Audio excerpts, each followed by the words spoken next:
Hey, welcome back to Car Talks, our rant, ramble, rave, and word about my thoughts on training, life, and fitness. Thinking about today, the difference between a good program and a great program. I think a lot of times it's pretty simple to write a good program. It is very simple to make progress on a good program. I think a lot of times when we look at training programs and training plans that are out there, most of them are pretty good, right? If somebody follows even a fairly simple program, then they're going to make a lot of progress. Now, the difference between a good program and a great program is the attention to detail. And I've talked about this before with the need for attention to detail on a program standpoint, and then also on just a regular human standpoint, right? Like on your execution. But when we really look at making a program be good than making it versus making it great, right, is the level of detail you put into the load calculations, when you put it in the average intensity calculations.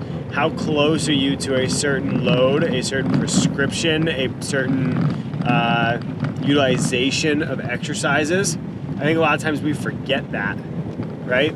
We want everything we do to be set up to continually progress over time, right? And if we're trying to make a great program, that's calculating out your average intensity of the day to make sure you're in the target adaptation for the day. It's calculating the total number of reps you're doing. It's calculating, the percentage of that week's volume and trying to make sure it's dispersed well, so you're not just overloading everything onto one day. A great program takes into consideration what's happening the next day. It takes into consideration what's happening 2 days from the session. It takes into consideration what happened yesterday. That level of detail, right? That's what takes a program from good to great. You can make a good program without considering those things. And I think a lot of people forget it's like that's pretty simple to do, right? Everybody does the same exercises.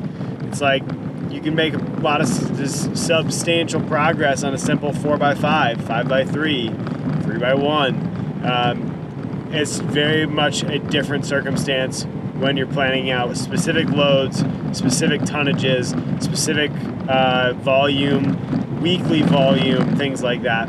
So just an interesting thought for you today, just because something that was on my mind, just that overall progression across a program and what makes one different than the other. So until next time, we'll see you in the passenger seat.